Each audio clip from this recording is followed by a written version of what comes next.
I am Brandon Chaos here with John, the American Hill Jack Lane. How you doing today, John? Doing great. So tell me a little bit about how you got started in the music business. Well, my father was a percussion instructor. I started at the age of 3 playing drums. Played my first band by the time I was in 9th grade and was playing out in clubs around Pittsburgh area, where I'm from. And then when I was 17, developed carpal tunnel in my left wrist and became a singer, by accident. So that's where I've been the last 23 years, standing in the front, gabbing and singing as much as possible. So it seems like that's kind of a trend, though. A lot of drummers do become singers. Steven Tyler from Aerosmith, Yes. Sully Erna from Godsmack. Was that an easy transition for you? Not so much for me. I didn't get it at first. The singing part was no problem. The fronting thing, was the biggest thing for me. And my original guitar player from the band I was originally signed with, Payne's Invention, back in the mid-'90s, he explained it to me as, you're the quarterback, it's 4th and goal, and your job is to get it in the end zone. So once I learned that, is, keep everything moving, and that's what I did. And I feel I develop as much as possible with every time I get up there and try to find different ways to entertain people and, not annoy people. Sometimes you offend a few, but, just how the business goes. You're originally from Pittsburgh. Yes. Live in Akron now. What kind of difference is there between the two music scenes in Pittsburgh and Akron? I'll tell you what. Since moving out here in 2002, I started working out of Akron and Canton area. I find that it's harder to work with people out here. People don't like to work together. They still treat it like it's, say, the 80s where competition was heavy. Pittsburgh, as I've seen it and still go back there and play, people work together and support each other. And it's not really a competition anymore for me and a lot of the other people that I know with other bands. The real competition you have is with Netflix, with the internet, with your DVRs and everything. It's hard to get people to come out. So if you can put a good lineup together, 3 or 4 different bands, that draws people out, that's the more important thing, at least for me anyways. I agree. And the band that you're currently with is the Hellfire Club. Yes. How did you guys get together?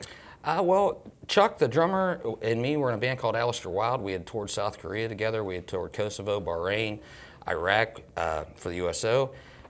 We went our separate ways in 2005, I do believe, and I was playing in a couple other bands around here. And last February, Chuck called me and said he had these guys. They had been jamming for a while, and I come in and I honestly auditioned. It wasn't like it was just given to me. And we started writing, and within a month's time, we had some stuff, and then we were trying to settle on a name. And Mike, my guitar player, Michael McIntyre, he came up with the name, the Hellfire Club, and the HC is the initials that we use, and that's how it's been working out. It's gone good. We waited till last fall to come out, and we did 3 shows, and we lost our bass player, not for any bad reasons like most bands. He just wasn't into the direction we were going. We're still friends with John and talk to him a lot. We just picked up a new bass player as of last Sunday, Jason Ortman. We're getting back out there. We're going to be recording here real quickly. So it's going well. Our website is hellfiremusic.com. And obviously we're on Facebook, or as I like to call it, Bookface, and YouTube. You can check us out there. We got a few videos, but soon you'll be able to hear a lot about us. So. You said you played over for the troops in the Middle East. What was that like? Awesome. Phenomenal. I spent 4 months in South Korea first, and that was just an experience in itself.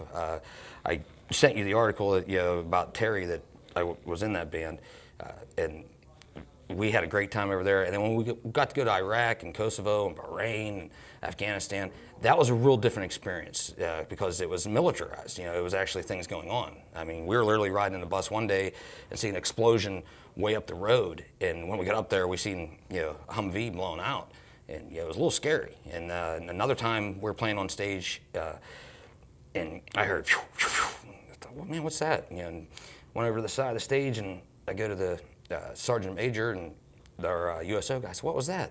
And they said, well, don't worry about it. That was outgoing. I said, well, what happens when incoming happens, So, but I really enjoy playing for the troops. I'd do it again in a heartbeat, not just for the pay, but it's giving back. I enjoy being around them, shaking hands with the guys that keep it going for us here. A lot of people don't give the troops enough credit for what they go through. They think they see it on TV and they know it all, and that's not the case. Yeah. The real case is every day over there is a different scene. You never know what's going to happen. So yeah, I would do it. You know, we played on the USS Intrepid. We did so much, you know, and I enjoyed every minute of it. Now, over the years, who have been some of your biggest influences musically? Well, musically, that's a wide range. Yeah, drummer-wise, I grew up Shannon Larkin from Godsmack, as you mentioned, when he was in Wrathchild America. That was one of my big influences drum-wise. But when I became a vocalist, my first influences were Jeff Tate and Rob Halford. And those are good influences, for sure. Wrong with that. But then Phil Anselmo came along from Pantera, and that just ruined everything for me as far as being that pretty singer. I found that hey, you can be pretty and aggressive, so that's sort of what I went through with that. And as now, I don't have as many influences, so per se of anything modern. Five Finger Death Punch is probably close to what's going on with me now, but it's still not the same. I still have my roots. So I don't know. I try to search outside myself as much as possible, but it's not as easy as it used to be. Now, have you ever played in a cover band or anything like that, well, or just originals? This band now, the Hellfire Club, it's covering originals. It's 50-50. Biggest thing is because we want to make money. Well, yeah. You can't. Yeah, I'm sorry. I'm 41 years old. I ain't into going out and selling tickets for $10 on a 18 band bill, and so you get to play for a half hour. It's just not my thing anymore. I'm wanting to be paid.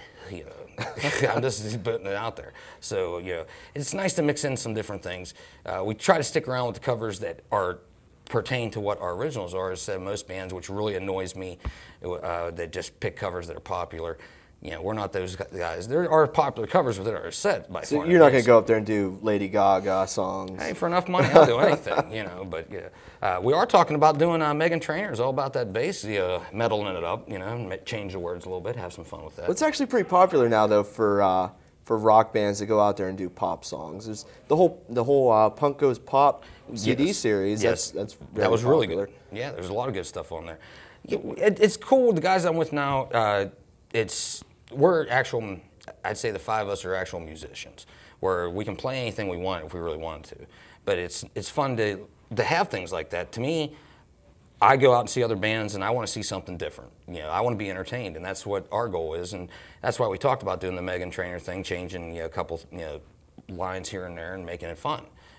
Give something for the crowd to be interactive with, especially something that's going to draw women in and get them to move, because let me tell you, people, as much as you don't want to admit it, it can't be a sausage fest at your shows. You got to have as many girls there. That's what brings in the guys.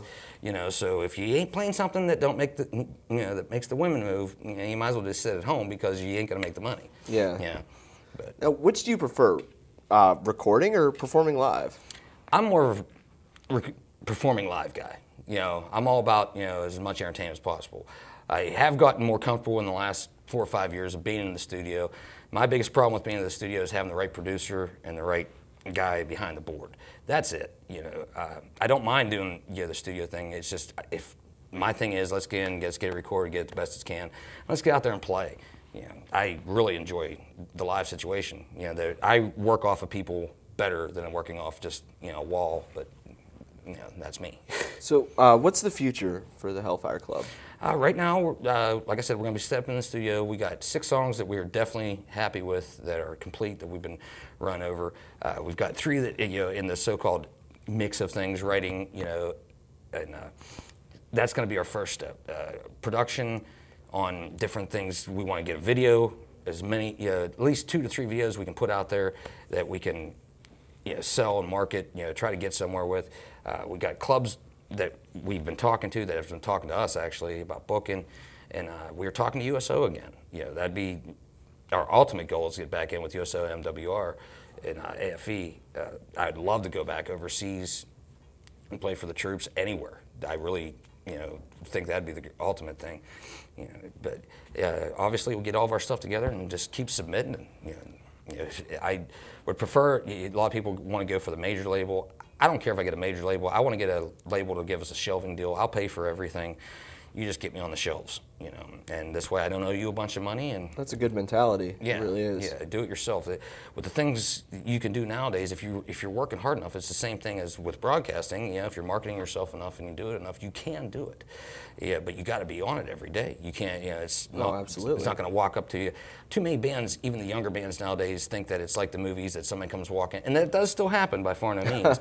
That someone's going to come walk into your show and just hand you a contract. Oh, yeah. But that's not always the case. You got to get your face out there, and you got to get your music out there, and you got to be as, you know, it's hard to be separated from a lot of other bands because there is so many bands. But if you're, you know, pushing yourself and you're marketing yourself properly, you have that, you know, you have that chance. So, do you guys have any shows coming up anytime soon? No, like I said, we just acquired our bass player last Sunday, and we're working on everything. We want to do things right. Too many bands go out there too quick. We did have our three initial shows, 2 at the Empire Concert Club in Akron and 1 at Ripper's Rock House. Now our biggest thing is to have everything right. We're gonna have, you know, our sets set up right. Ran together. You know, we're having a stage show. We're doing the whole 9 yards. We're not, you know, skimping on everything. So we want to make sure when we hit the stage that people remember, you know, you got your money's worth and you remember who we are. So hopefully, I look for it in about 2 months. We'll be out there, and you know, keep watching the website, hellfiremusic.com, and you'll hopefully see us, you know, somewhere more than just, you know, on the internet. And when could we look for a studio recording from you guys? With any hopes, we're hoping to release by May. That's what our goal is. So, you know, let's keep our fingers crossed. You guys got your sights set on any studios yet? That's always the toughest part, Yeah. right? Picking out the We right had studio. one when we had the other bass player that we were looking at, and we thought we had the guy we want. Right now, we're caught in between 3 of them, because now, like I said, I want the right producer. I want the right guy. Too many people look for a guy, they listen to someone's recording, and they say, oh, that was really good. But see, that's not our type of music. That's the thing I'm looking at now. Guys that, you know, studios that put out music like ours. Yeah, and that I can come into, and it's going to elevate me and put me to a better level. Yeah. That's the goal. Thank you very much for coming on, John. It was great talking to you, man. Thank you. All right, thank you very much.